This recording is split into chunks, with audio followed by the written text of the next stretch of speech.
Hello everyone, welcome to KK academy guys. ये मेरा contact number है जिससे आप मुझे कॉन्टेक्ट कर सकते हैं ऑनलाइन ऑफलाइन बैचेस के लिए। आपको मालूम है आपके एग्जाम्स जो है वो नियर है।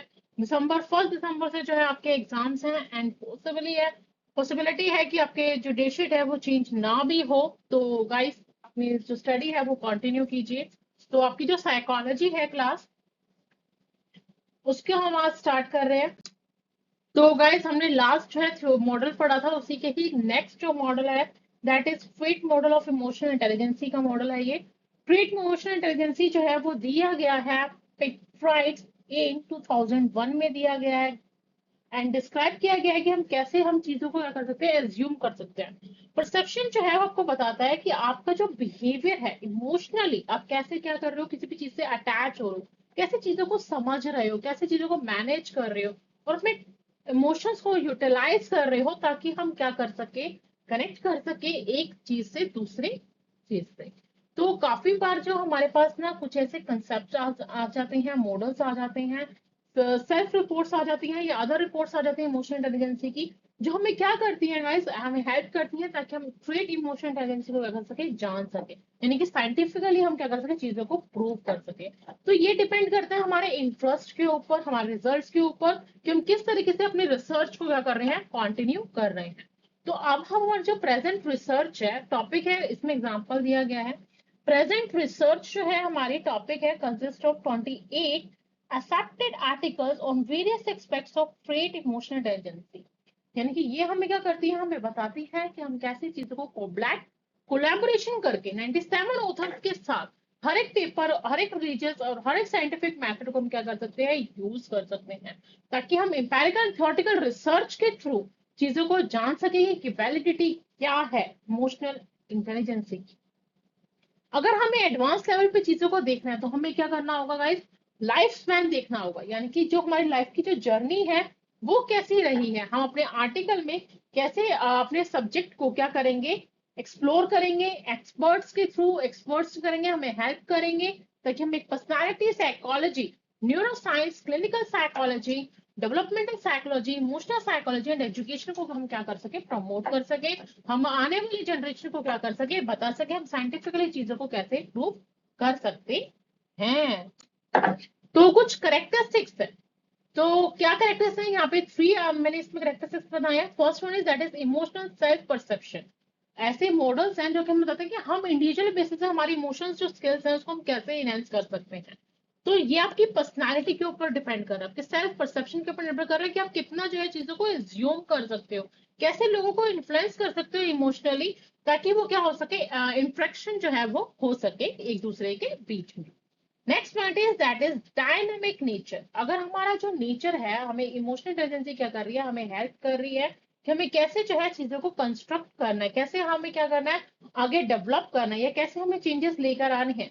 तो ये हमारे एक्सपीरियंस के ऊपर निर्भर कर रहा है कि हमारा जो एक्सपीरियंस है वो कैसे है, सेल्फ रिफ्लेक्शन कैसा है। ठीक है, सेल्फ रिफ्लेक्शन यानी कि हम अपने आप को कौन सी इमेज में क्या कर रहे हैं, फिट कर रहे हैं, हम क्या सोच रहे हैं इन फ्यूचर, जो है हमारा जो गोल है, हम क्या क्या बनना चाहते हैं, हमारे क्या अचीवमेंट है, क्या हम अचीव करना चाहते हैं हम इन लाइफ।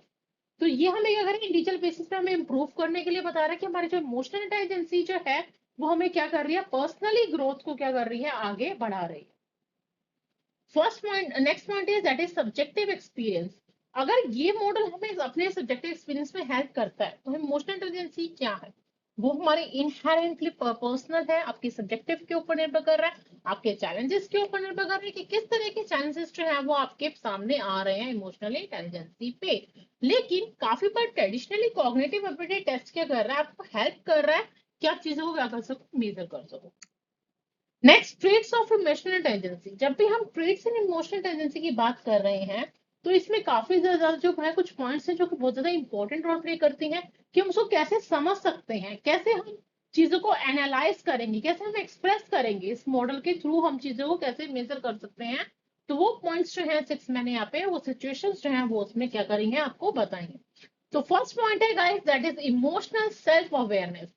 काफी बार सेल्फ अवेयरनेस जो है वो हमारी बहुत ज्यादा इंपॉर्टेंट रोल प्ले करती है। जब तक हमें ही नॉलेज नहीं रहेगी तो हम दूसरे पर्सन की इमोशनल इंटेलिजेंस पे वर्क कैसे कर सकते हैं, नहीं कर सकते ना। तो हमारे अपनी डीप अंडरस्टैंडिंग यानी कि अपनी खुद को जानना, अपनी कैपेबिलिटी को जानना कि हम क्या कर सकते हैं क्या नहीं कर सकते, हमारे इमोशंस कैसे हैं, हमारे थॉट कैसे हैं, हमारा बिहेवियर कैसा है, ये बहुत ज्यादा जो है वो इंपॉर्टेंट रोल प्ले करता है। क्योंकि बिकॉज ऑफ वो हमें क्या करता है, हमें बताता है कि हम कैसी चीजों को आइडेंटिफाई कर रहे हैं। ठीक है, आइडेंटिफाई कैसे करेंगे, हम देखेंगे जब हम देखेंगे एंग्री इंसान गुस्सा कब हो रहा है, हैप्पी कब हो रहा है, एंशियस कब है। ठीक है, अपने आप वो रीजंस देते हैं, अपने इमोशंस जो हमारे हैं, हमारे इमोशंस जो है वो हमें बताते हैं।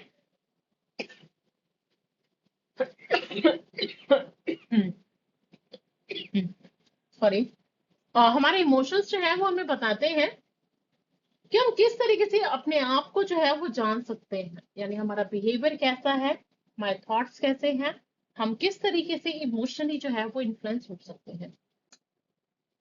अब ये लेवल क्या कर रहा है, सेल्फ अवेयरनेस हमें बता रहा है कि हमारा कॉन्शियस डिसीजन कैसा है, हम कैसे अपने इमोशंस को कंट्रोल करके रख रहे हैं, ताकि हम इन फ्यूचर में जो भी हमारा स्ट्रेस है या हम जो भी फील कर रहे हैं उसे हम और ज्यादा बेहतर कर सके। ठीक है, यानी कि अपने शांति से जो है अपने गोल को, अपने अचीवमेंट को आसानी से पा सके। Next point one is that is adaptability. Adaptability जो है ये आपके इंडिविजुअल के ऊपर निर्भर करती है कि आपकी एबिलिटी कितनी है, आप में कितनी हिम्मत है, आपकी हार्ड वर्किंग के लिए आप कितना अपने गोल को अचीव करने के लिए क्या कर रहे हो, एडजस्ट कर रहे हो। तो ये आपके जो इमोशंस होते हैं, आपके जो थॉट्स होते हैं, आपका जो बिहेवियर है वो क्या होता है, वो चेंज होता रहता है आपके सर्कमस्टांसेस के थ्रू। तो ये ट्रेड पर्टिकुलर आपको क्या कर रहे हैं, बहुत ज्यादा इंपॉर्टेंट रोल प्ले करता है आपके इन्वायरमेंट के लिए, आपके चेंजेस के लिए। क्योंकि जल्दी जल्दी आप अपनी लाइफ में सक्सेस पाओगे उतने ज्यादा क्या होगा, बेहतर होगी आपकी लाइफ। तो लोगों का कहना है कि अगर हमें चीजों को एडेप्टेबिलिटी करना है तो शांति से करें, ठीक है, कामली करें। ठीक है, एंड जो भी अनएक्सपेक्टेड चैलेंजेस आते हैं हम उसे क्या करें, अनप्लान जो हमारे पास चैलेंजेस आते हैं हम उसको क्या कर सके, अचीव कर सके। Next one is that is assertiveness. Assertiveness जो है वो हमें क्या कर रहा है, इमोशनल इंटेलिजेंसी में आपको हेल्प कर रहा है, ताकि हम अपने एक्सप्रेशंस को क्या कर सके, इंप्रूव कर सके, अपनी फीलिंग्स के थ्रू, अपनी बिलीव्स के थ्रू, अपने थॉट्स के थ्रू। हो सकता है हम चीजों को डायरेक्टली बता रहे हैं या रिस्पेक्टफुल मैनर के थ्रू बता रहे हैं। तो ये ट्रेड क्या कर रहा है, आपको हेल्प कर रहा है कि आप क्या मेंटेन कर सको हेल्दी इंवायरमेंट, हेल्दी इंवायरमेंट में हेल्दी बाउंड्रीज में क्या कर सको, आप रह सको। तो ये आपकी जरूरत के ऊपर मुताबिक है। ठीक है, आप कितना ज्यादा जो है कॉन्फ्लिक्ट अगर आ रहे हैं तो वो किस तरह से इफेक्टिवली बना रहे हो। तो एसर्टिव पर्सन जो है वो क्या कर रहे हैं, चीजों को समझने की कोशिश कर रहे हैं कि विदाउट बीइंग एग्रेसिव और पैसिव, यानी कि विदाउट स्ट्रेस जो है हम चीजों को सॉल्व कैसे कर सकते हैं, कैसे हम हर एक चीज को, कंसर्न को मैनेज कर सकते हैं, कि ताकि हमारी जो कन्वर्सेशन है ये रिस्पेक्टफुल मैनर में हम क्या कर सके, अपनी प्रॉब्लम को सॉल्व कर सके। Next point is that is self motivation. Self motivation जो है वो आपको क्या कर रहा है, आपको हेल्प कर रहा है। क्योंकि जब तक आप इंटरनल, आपने सुना होगा कि सेल्फ मोटिवेशन जो है वो दो तरीका का होता है गाइस, इंटरनल एंड एक्सटर्नल। ठीक है, जब इंटरनल मोटिवेशन होता है हम अपने गोल्स को अचीव करने के लिए जो है वो एक जुनून होता है, जो कि हमारा एक पॉजिटिव एटीट्यूड्स होता है। ठीक है, जो कि हमें क्या करता है, कोई भी अगर डिफिकल्टी आती है तो हम उसको इंटरेस्टिंग वे में क्या करते हैं, प्रॉब्लम को सॉल्व करते हैं। तो एक्सट्रिंसिक मोटिवेशन वो होता है जब हम दूसरों को देखकर अपने गोल को जो है मॉडिफाई करते हैं और अपनी प्रोग्रेस में क्या करते हैं, अचीवमेंट पाते हैं। Next one is that is empathy. Empathy is the ability to understand and share the feelings of others. यानी कि आपको ये क्या है, आप चाहते हो कि आप चीजों को समझो भी सही और उसको शेयर भी करो। तो ये क्या है, ये आपके सॉफ्ट स्किल्स हैं। ठीक है, आपकी इमोशनल इंटेलिजेंसी है कि आप कैसे लोगों की हेल्प कर रहे हो। ठीक है, सोशल इंटरेक्शन आपका कितना ज्यादा इफेक्टिवली है। तो ये आपकी एम्पैथी बताती है कि आपके इमोशंस कैसे हैं। तो अगर आप सपोर्ट कर रहे हो या एडजस्ट कर रहे हो अपने बिहेवियर के साथ अकॉर्डिंगली, तो ये आपके क्या बताते हैं, आपकी स्किल्स बताती हैं इंडिविजुअल बेसिस पे कि आप कितने ज्यादा जो है एम्पैथी है। ठीक है, यानी कि एडिशनली सपोर्ट करते हो, हर एक चीज को मेंटेन करके चलते हो, मॉरली है, आप खुद तो डेवलप कर रहे हो, साथ में अदर सोसाइटी के मेंबर्स क्या कर रहे हो, उनको भी डेवलप करने की कोशिश कर रहे हो। Next point is that is emotional intelligence resilience. What is emotional resilience? Emotional resilience जो है वो आपको इंडिविजुअल एबिलिटी को बताता है कि आप कैसे चीजों को क्या कर सकते हो, रिकवर कर सकते हो। मान लो काफी बार जो है, जरूरी नहीं कि हम जो अपने गोल को अचीव करने की कोशिश कर रहे हैं तो हमेशा जो है हमें एक ही टाइम पे वन टाइम में जो है अचीवमेंट मिल जाए। तो ये कि अगर आपके चैलेंजेस के ऊपर निर्भर कर रहा है, आपके इन्वायरमेंट के ऊपर निर्भर कर रहा है, आपके इमोशंस के ऊपर निर्भर कर रहा है, आपके टीम मेंबर्स के ऊपर निर्भर कर रहा है कि आप किस तरीके से अपने गोल को अचीव करने के लिए क्या कर रहे हो, कोशिश कर रहे हो। ठीक है, तो हो सकता है पॉजिटिव भी हो सकता है नेगेटिव भी हो। तो ये डिपेंड कर रहा है आपके ऊपर, आपके इमोशंस के ऊपर, कि आप अगर फेल हो रहे हो तो आपके एक्सपीरियंस के थ्रू आप उसको कितना ज्यादा जो है डिमोटिवेट ना होके उस अपनी अपॉर्चुनिटी को क्या करते हो, आगे बढ़ाते हो। Next one is that is assessing trait emotional intelligence. अगर हम मॉडल्स को देखते हैं इमोशनल इंटेलिजेंसी की, तो हम देखते हैं कि हमारी एबिलिटी एंड कॉम्पिटेंसीज जो है ट्रेट मॉडल इमोशनल इंटेलिजेंसी, तो सेल्फ परसेप्शन, ये किसकी बात कर रही है, सेल्फ परसेप्शन, यानी कि इंडिविजुअल बेसिस पर निर्भर कर रहा है कि एक इंडिविजुअल इंसान जो है वो कैसे सोच रहा है अपने गोल को अचीव करने के लिए, और कैसे वो रिफ्लेक्ट कर रहा है। ठीक है, रिफ्लेक्ट तभी कर पाएगा इंसान जब वो चीजों को जानेगा, और वो जानेगा कैसे, जब वो इंटेलिजेंसी क्वेश्चनरी को क्या करेगा, फ्रेम करेगा। जब भी हम इंटेलिजेंसी क्वेश्चनरी को फ्रेम कर रहे हैं, तो ये क्या है, एक तरह से टूल है ताकि हम क्या कर सके, अपने पर्पस को अचीव कर सके। तो what is the TEIQV? That is a comprehensive self-support questionnaire designed to access emotional intelligence from the perspective of the trait model। यानी कि ट्रेट मॉडल क्या कर रहा है, आपको हेल्प कर रहा है ताकि आप इमोशनल इंटेलिजेंसी को क्या कर सको, अच्छे से जान सको क्वेश्चन के फॉर्म में। तो इमोशनल इंटेलिजेंसी क्या कर रहा है, आपको एक मल्टीपल आइटम्स देता है, आपको चीजों को मेजर करने की हेल्प कर रहा है ताकि आप सेल्फ अवेयरनेस हो सको, अडेप्टेबिलिटी, यानी कि अगर आपको किसी चीज की अडेप्ट करनी है, नई चीजें सीखनी है, तो वो आप भी अडेप्ट करो। अपनी इमोशनल रेसिलेंस, रिस्पॉन्डेंस एंड चीजों को बताओ कि आप किस तरीके से अपने स्टेटमेंट को क्या कर सकते हो, रिफ्लेक्ट कर सकते हो।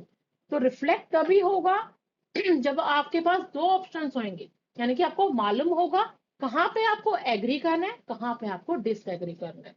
तो ये तभी होगा जब आपको मालूम होगा कि आप में क्या है, अपने इमोशंस को कंट्रोल करने की क्षमता होगी, सेल्फ अवेयरनेस होगी। Why is self-reporting useful in assessing trait EI, that is emotional intelligence?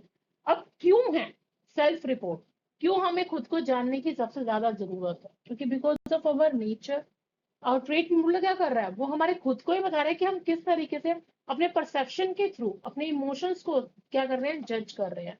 ठीक है, ताकि हमारे इमोशंस क्या हो सके, वो हमारी वीकनेस अगर कुछ भी है हमारे इमोशंस में, तो हम उसको इस स्ट्रेंथ में क्या कर सके, कन्वर्ट कर सके, और अपने इमोशनल अवेयरनेस के थ्रू एक लार्जर पार्ट अपने, यानी कि अपने गोल को जो हम क्या कर सके, अचीव कर सकते। तो काफी बार जो है इसकी लिमिटेशंस भी हो सकती है, और इसके मेरिट्स भी हो सकते हैं गाइस। ये डिपेंड कर रहा है हमारे सेल्फ अवेयरनेस पे, हमारे बाइस के ऊपर, कि हम किस तरीके से चीजों को क्या कर रहे हैं, एनालाइज कर रहे हैं।